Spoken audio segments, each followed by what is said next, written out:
चले गए, हमारे लिए कुछ नहीं है। Last week we have started this chapter with the motor development. Motor development के साथ किया था कि what is motor development.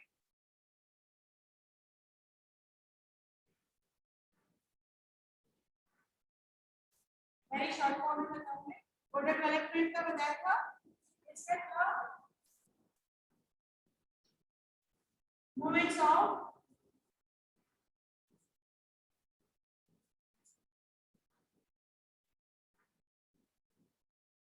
muscles, हाथ मिलाने, पैर मिलाने, चलना, खाना पीना, घूमना, ये सारी चीजें क्या है, ये हमारे आती है मोटर डेवलपमेंट के अंदर। इसके दो पार्ट्स हैं, दो टाइप्स हैं, दो पार्ट्स कह सकते हैं। उसमें है वन हाउस जो पढ़ाया था इसकी बहुत बोला है।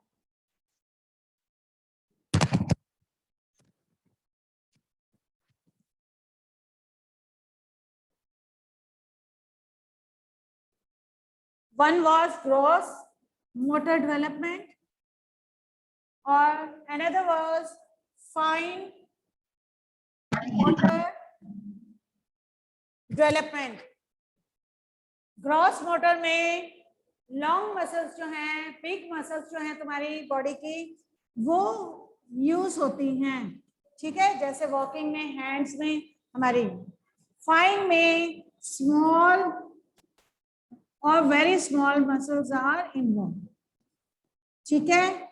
इसके एग्जाम्पल दिए थे यहाँ पर, जैसे वॉकिंग करना, रनिंग करना, ये सारी चीजें हैं, ठीक है। फाइन में जहाँ पर very small muscles are used like writing, gripping with the 2 fingers, और बहुत थोड़ी सी जगह जहाँ पर जॉइंट्स है उससे हम करते हैं। पेंटिंग करना, राइटिंग करना, ये सारी चीजें क्या है, ये हमारी फाइन मोटर्स के अंदर आती है। बहुत बारीकी से जो चीजों का काम किया जाता है, सुई धागे से काम करना, ये सारी चीजें, उन्हें हम ऐसे पकड़ के नहीं करेंगे। हाँ, स्वॉर्ड चलाना है या तलवार, तो हम क्या है, हमारी जो बिग मसल्स या लॉन्ग मसल्स एक्टिविटीज जो है वो इन्वॉल्व होती हैं, ये आपको बताया था।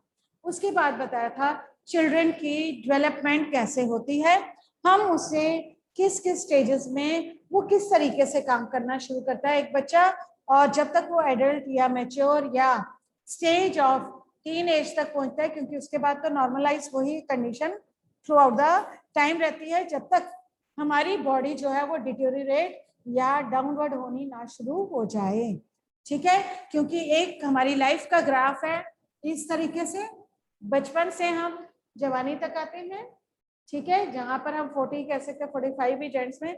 उसके बाद धीरे धीरे हमारी बॉडी की एक्टिविटीज जो है वो स्लो डाउन या डिमिनिश होनी शुरू हो जाती है, और एंड जो है वो हम सबको अपना पता है, ठीक है ना। और ओल्ड एज में हमारी एक्टिविटीज या ये चीजें नहीं हो पाती हैं, ठीक है। अब उसके अंदर हमने किया था बेटे कि चिल्ड्रन की सबसे पहली जो एक्टिविटी है चाइल्डहुड की, या उसे हम इन्फेंट से भी पहले की बोलते हैं, वो 0 से पैदा होने से 1 साल तक के बच्चे की क्या एक्टिविटीज होती हैं, ठीक है। क्योंकि वो खुद संभल नहीं सकता, उसका कंट्रोल ऑफ मसल्स जो है वो नहीं होता है, इसलिए उसे लेटे रहता है वो, ठीक है बेटा, या वो रोता है या वो हाथ पैर मारता है, इससे ज्यादा उसकी एक्टिविटी नहीं होती। धीरे धीरे ग्रो करता है बच्चा, अपने आप पलटना शुरू हो जाता है, that is a moment when he start a next exercise. फिर उसका क्या होता है, उसके बाद वो स्नेल वॉकिंग करना है, यानी कि लेटे लेटे रेंगना, जैसे रेंगते हैं ना, इस तरीके से वो किसी चीज को पकड़ के क्या करता है, आगे की तरफ बढ़ना शुरू करता है। आफ्टर दैट पेरेंट्स क्या होता है कि हम इसे बिठाएं, ये चाइल्डहुड की सारी, टोडलर से लेकर चाइल्डहुड की मैं एक्टिविटी बता रही हूँ, धीरे धीरे उसे बैठाने की कोशिश करते हैं। लेकिन एक बात का ध्यान रखो, ये मैं क्यों बताने लगी हूँ, क्योंकि नेक्स्ट टॉपिक इसी पे है। एज के अकॉर्डिंग ही एक्टिविटी हो तो वो प्रॉपर तरीके से की जा सकती है। अगर हम एज से अर्ली उस चीज को करवाते हैं, उसके बेनिफिट्स कम और ड्रॉबैक्स ज्यादा हो जाते हैं, ड्रॉबैक का मतलब है नुकसान ज्यादा हो जाता है, फायदा कम रहता है। इसलिए 7 महीने का बच्चा जो है उसे ही हम बैठाने की कोशिश करते हैं 6-7 महीने, उससे पहले ट्राई भी नहीं किया जाना चाहिए, क्योंकि बॉडी जो है वो बहुत सॉफ्ट और मसल्स जो है वो बोन में कन्वर्ट नहीं हुए होते। जो शेप वो ले लेता है उसके लिए फर्दर वो प्रॉब्लम क्रिएट कर देता है। ठीक है, दूसरी बात, मसल्स जो है वो कंट्रोल में नहीं होती। देखा होगा छोटे बच्चे का हमेशा सिर जो है वो हिलता रहता है, या कभी गिरता है, कभी बिठाओ तो इधर गिर जाता है या इधर गिर जाता है। धीरे धीरे एक्टिविटी शुरू होती है, जैसे किसी चीज को पकड़ना, वो हर चीज को पूरे हैंड के साथ पकड़ता है, चाहे वो छोटी से बारीक चीज हो। उसकी नॉर्मली कंडीशन क्या होती है, वो उसे ग्रैब इस तरीके से करना शुरू करता है। अगर उसके हाथ में 1 साल के या 2 साल के पेंसिल दे, वो इस तरीके से ही उससे काम लेता है। धीरे धीरे डेवलपमेंट के साथ साथ बच्चे में या ह्यूमन बीइंग में जो है fine muscles, fine motor activities वो डेवलप होनी शुरू हो जाती हैं। वो बैठना, खड़े होना, स्टेप्स लेना, फिर धीरे धीरे तेज चलना, फिर वॉकिंग करना, प्रॉपर उसके बाद रनिंग करना, ये activities, then throwing, catching, holding activities पूरी स्टार्ट कर देता है। ये मैंने आपको चाइल्डहुड तक का टाइम बताया था, अर्ली एंड लेट चाइल्डहुड तक बच्चे जो हैं वो फिर अपनी पूरी कंडीशन में उनका कंट्रोल जो है वो अपने मसल्स हर चीज पे होना शुरू हो जाता है, और वो क्या करना शुरू कर देते हैं बेटा, उसके बाद उनकी होती है कि वो अपनी एक्टिविटीज करनी शुरू कर देते हैं। जैसे हम देखते हैं कि 7-8 साल के बच्चे को स्विमिंग करवा देनी शुरू कर देते हैं, जिम्नास्टिक करना वो बच्चा शुरू कर देता है। किसी और चीज में हम फिजिकल की बात करें इसलिए हम फिजिकल की ही चीज बोलेंगे, ठीक है। ये एक्टिविटीज जो हैं, उसके बाद एक स्टेज आती है जब वो हर चीज में पार्टिसिपेट कर सकता है, क्योंकि उसकी फाइन मोटर्स की डेवलपमेंट पूरी हो चुकी होती है अलोंग विद द ग्रोथ, ठीक है ना। ग्रॉस डेवलपमेंट, मोटर डेवलपमेंट और फाइन मोटर डेवलपमेंट पूरी की पूरी हो चुकी होती है। अब हमारे पास आता है इसके साथ साथ, क्योंकि मैंने अभी बोला था कि एज से पहले अगर कोई काम करेंगे बच्चों के लिए उसमें बेनिफिट कम और लॉस ज्यादा होता है। So we will start regarding the posture.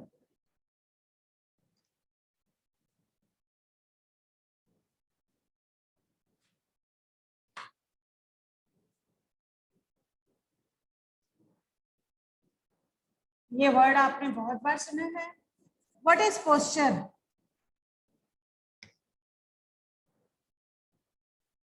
Posture किसको कहते हैं?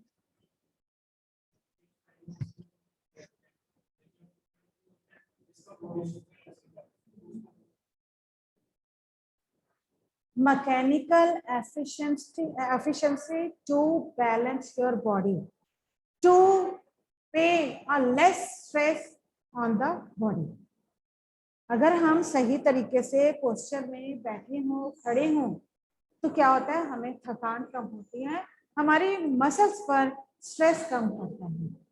लेकिन अगर वही चीज हम बैड पोस्चर या इनकरेक्ट पोस्चर में होते हैं तो हमें जल्दी थकान हो जाती है, हमारी आउटपुट लेस हो जाती है, वर्किंग कैपेसिटी कम हो जाती है। ठीक है बेटा। अब है ये 3 कंडीशन के बेटे पोस्चर्स होते हैं। पहला है standing,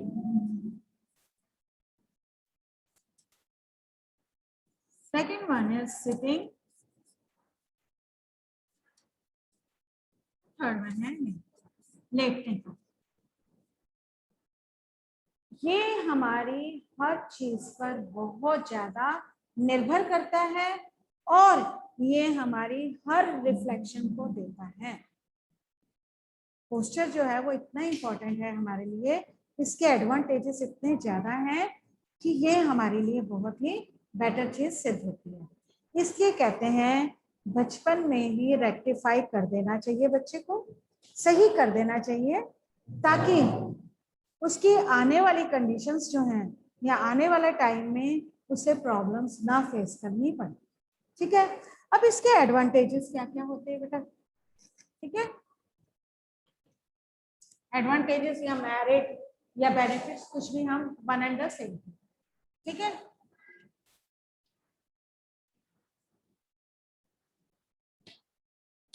Can anyone tell the benefit or the advantage of this posture? किसी भी कंडीशन में सबसे पहले जो है वो हमारी लुक को अट्रैक्टिव करता है। ठीक है, मान लो कोई ऐसे खड़ा हो और कोई बिल्कुल स्ट्रेट हो, तो where you want to see, it is but natural, appearance जो है उसे एनहांस करता है। ये हमारी अपीयरेंस को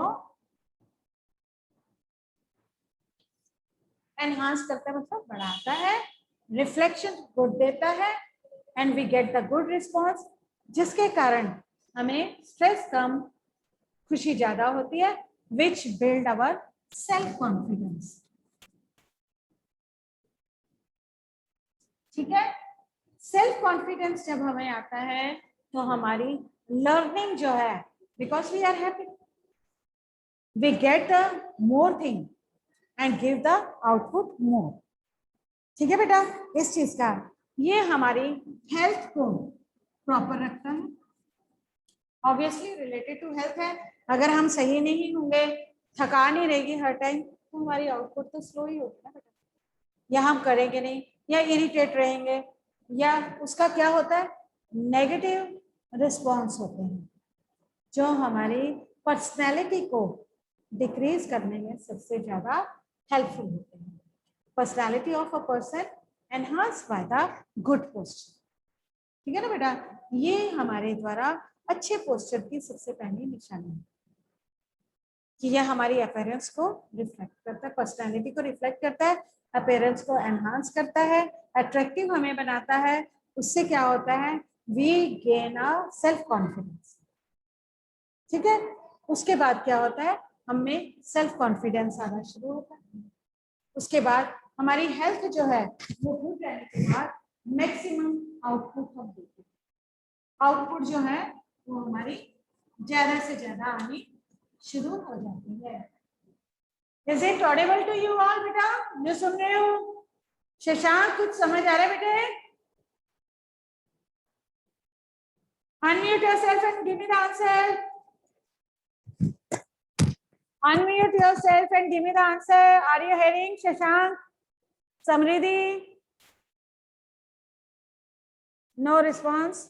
It means they are sleeping. कुछ यहाँ पे भी स्लीप कर रहे हैं, कुछ वहां वैसे ही कर रहे हैं। Anyhow, नेक्स्ट है हमारा पॉइंट कि हमारी पर्सनैलिटी को तो ये डेवलप करता है, प्रॉब्लम्स को भी करता है, हमारी कैपेसिटी को बढ़ा देता है। गेनिंग कैपेसिटी जो है वो हमारी हमेशा बढ़ती है इसके द्वारा, पोस्टर के द्वारा।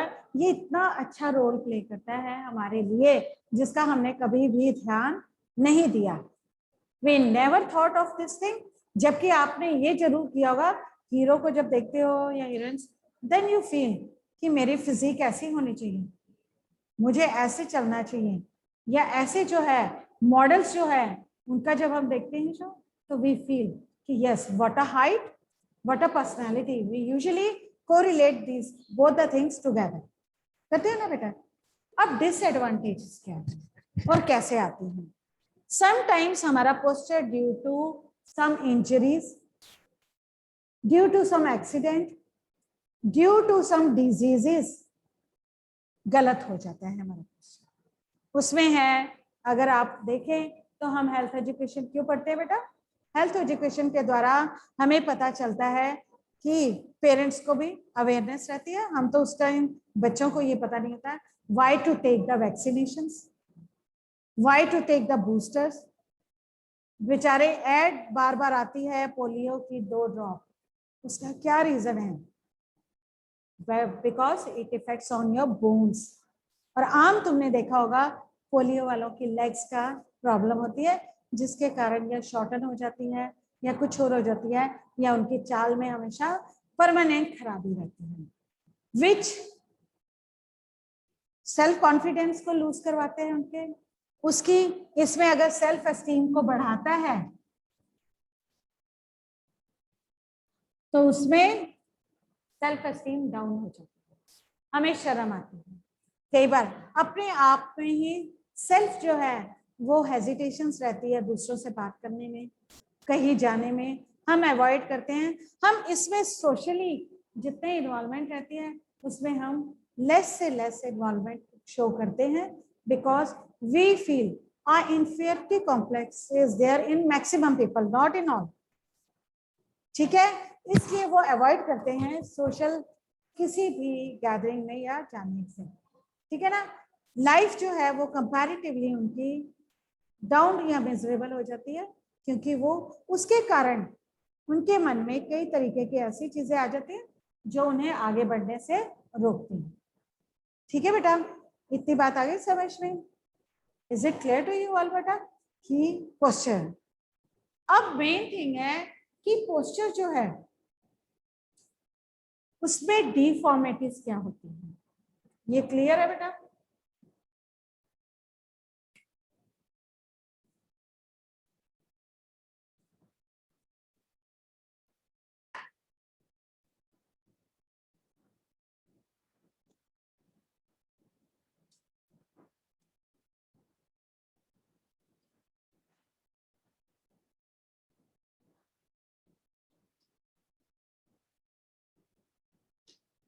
डिफॉर्मिटीज का क्या मतलब होता है बेटा? डिफॉर्मेट, फॉर्म का क्या मतलब होता है? फॉर्मेशन क्या होती है? फॉर्मेशन क्या चीज होती है बेटा? बनावट। पंजाबी या हिंदी में बनावट कह सकते हैं, इंग्लिश में करेक्ट है स्ट्रक्चर, दैट्स ट्रू। डिफॉर्मेशन का मतलब है उसका खराब होना।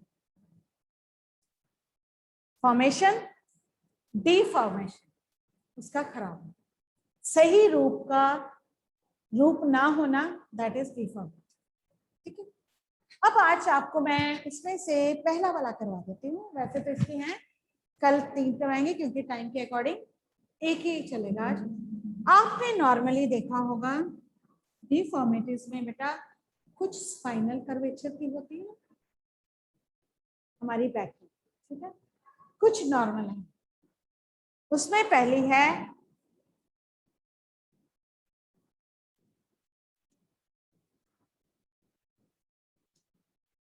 नॉक नीज। कभी सुना है, कभी देखा है?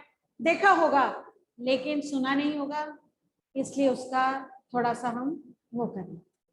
इसमें क्या होता है बेटे, जो लेग्स हैं वो घुटनों से जुड़ी होती हैं उस इंसान की। इवन कई बार जुड़ी होती का मतलब ये नहीं है कि वो जॉइंट है, मीन्स वो आपस में टकराती हैं।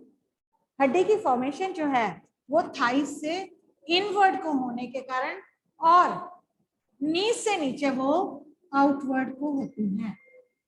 That is called a what we used to call, that is a knock knee। ये केवल ओवरलैपिंग भी होती है, ज्यादा टेढ़ी होने के कारण, इसकी शेप ऐसे होने के कारण कई बार आपस में टकराती, कई बार ओवरलैप।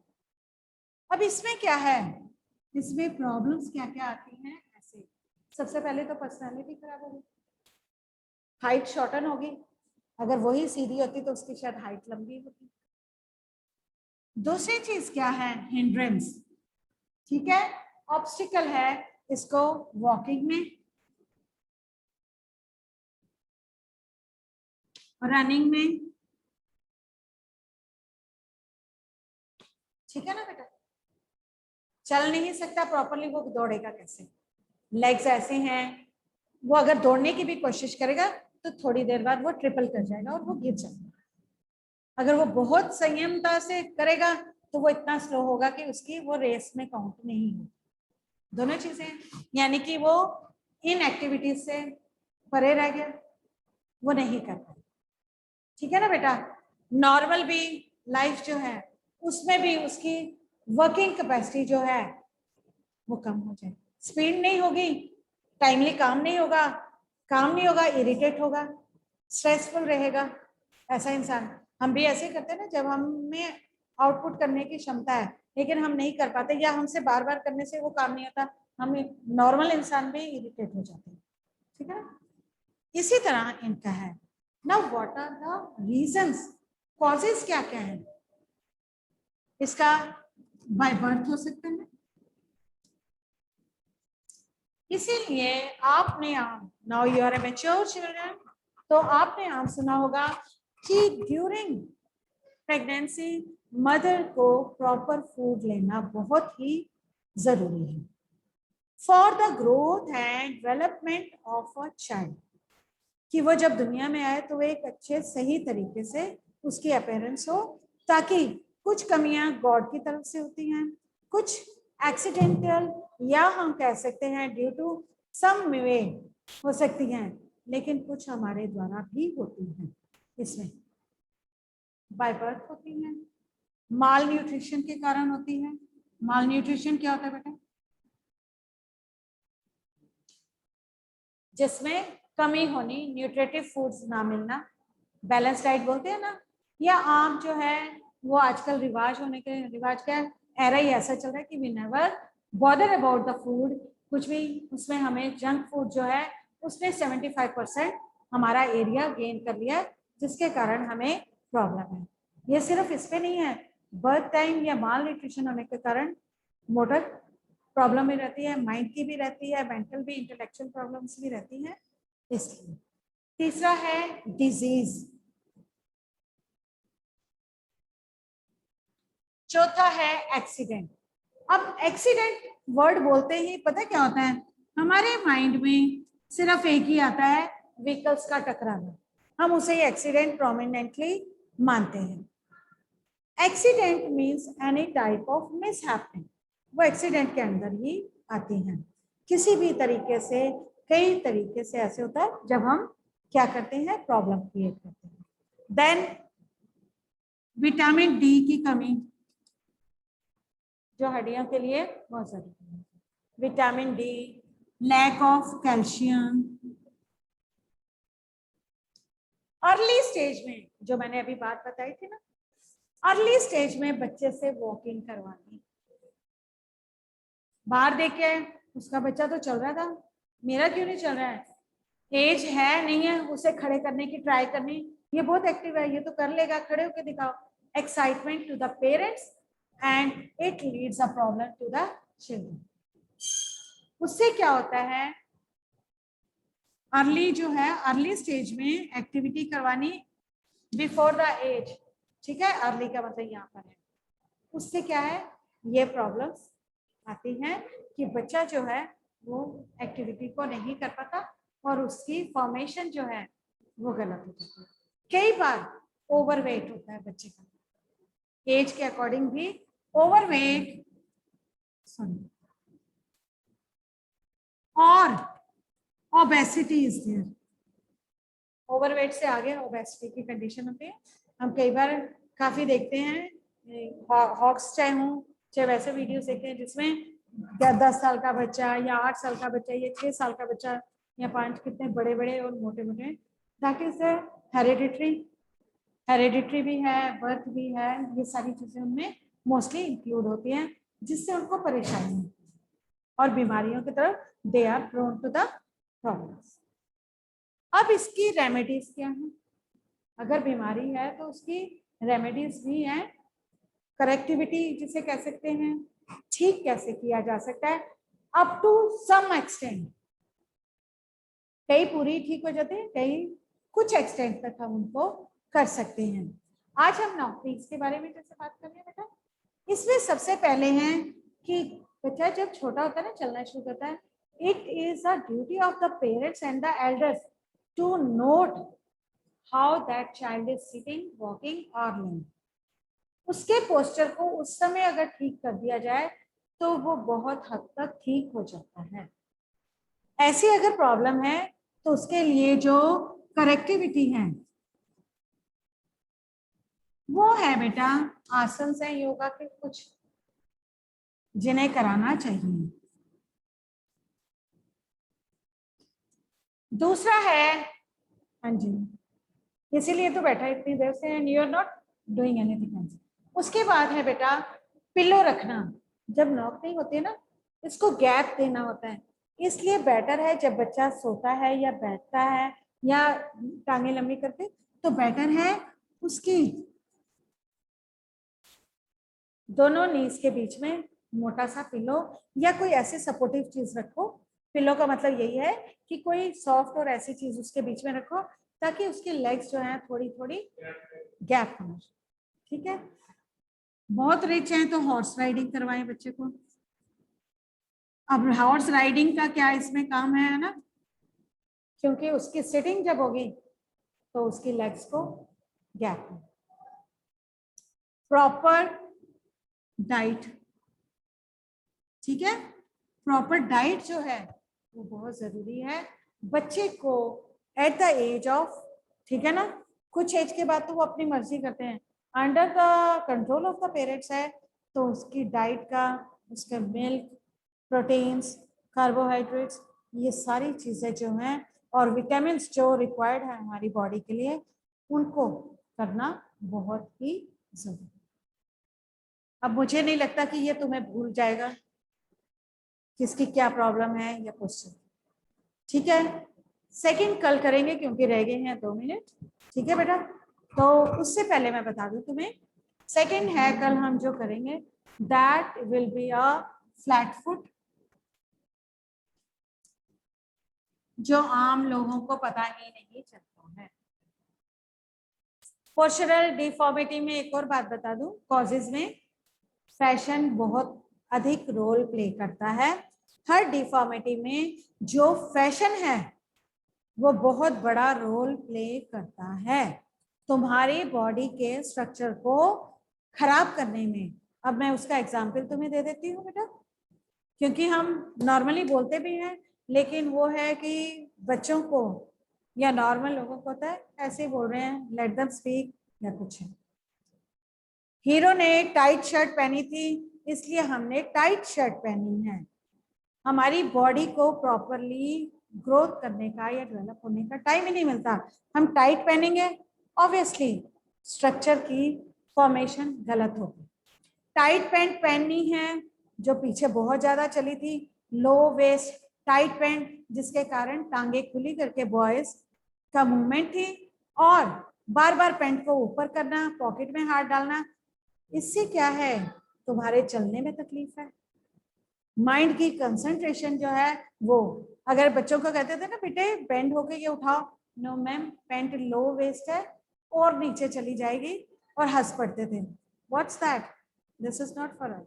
यही मेन कॉन्सेप्ट शूज का है।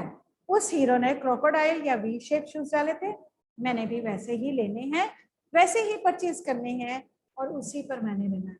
उससे क्या होता है, पैर आगे से टाइट रहते हैं, सर्कुलेशन नहीं हो पाती है, मूवमेंट नहीं प्रॉपर होने के कारण, this is not only for boys, I am telling you for all the person.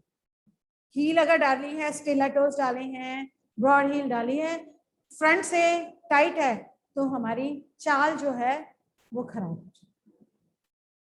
Sitting में भी सेम पोजीशन है, कपड़े टाइट हैं, we are not able to sit properly, हमें बैठने के लिए भी बार बार चेंजेस या ऐसे बैठना पड़ता है कि हमें प्रॉब्लम्स जो है वो कंटिन्यू रहती है। It is true that fashion always brings a discomfort, discomfort के बगैर फैशन नहीं होता, लेकिन फैशन होगा तो हमारा स्ट्रक्चर सही नहीं होगा। इस बात को समझ रहे हो ना बेटा। ये चीजें आजकल जैसे मैंने बाइक सीखी हैं, द बाइक बैक पोर्शन जो है वो बिल्कुल स्लांट होता है, जिस पर नेक्स्ट बच्चा जो बैठा होता है वो या कोई भी कंपेनियन जो है इंडिविजुअल, उसका पोस्चर जो है वो बिल्कुल डिफरेंट है। This comes under the fashion. इसलिए हमें वो चीज लेनी चाहिए जो हमें कंफर्ट तो दे, लेकिन ओवर कंफर्ट भी कई बार चीज को, it should be in a proper form होनी चाहिए, चाहे वो कोई भी चीज है। हमें पहनने से पहले इस चीज का ध्यान रखना बहुत जरूरी है। Don't go for the fashion that is for a few minutes, it's like a bubble, थोड़ी देर एक फैशन आया फिर दूसरा आ गया, लेकिन it gives you a last या लॉन्गर चीजें दे जाता है जो तुम्हारे लिए या तुम्हारे स्ट्रक्चर को या तुम्हारे बॉडी फंक्शन को नुकसान देता है। Is it clear to you बेटा? 1 minute is there. Today at 5 p.m. you are having test and you are supposed to attend the test. ठीक है, जब तक टेस्ट अटेम्प्ट नहीं करोगे, एक बात का ध्यान रखो कि जो आपने सिलेबस देखा है, अब से क्वेश्चंस भी स्कूल से नहीं आएंगे, वो भी सीबीएसई नहीं आपको भेजने हैं। You should be prepared. Book अपने जो भी ले रहे हो, हर लेसन को टीचर को सुनो, बुक को कंसर्न करो। नहीं हो सकता, नेट पर कितनी चीजें हैं वो लेके आओ, क्वायरीज लेके आओ related to only the topics, no way thing should be there. ठीक है बच्चे, और अपनी प्रैक्टिकल फाइल आपने लास्ट ईयर तो जो भी किया, इस साल हर टर्म की अलग एक्टिविटीज हैं, और उसमें अगर वो चेक नहीं हुई, नंबर नहीं अपलोड हुए, तो वो तुम्हारे नंबर 0 होंगे बेटा, and then we are sorry for that. हमें मत ब्लेम करना कि ये तो टीचर, क्योंकि आम होता है टीचर्स पे ब्लेम, उन्होंने जान के नंबर नहीं दिए। नेवर फील कि we have not done the things, and remember teachers are the builders, not to destroy. ये हमेशा याद है। ठीक है बच्चे, टेस्ट आज 5 बजे देना है, और फाइल जो है नहीं भी कंप्लीट किया है तो बेटर है कि इस वीक के अंदर कंप्लीट करने की कोशिश करो और दे दो। ठीक है, and it should be according to your personality and your capability, reflection will come from that there only. That's all for today, thank you बेटा। यू मे गो।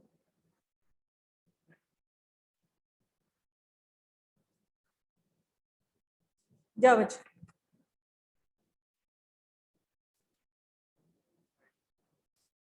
बेटा डायग्राम्स चेंज करो।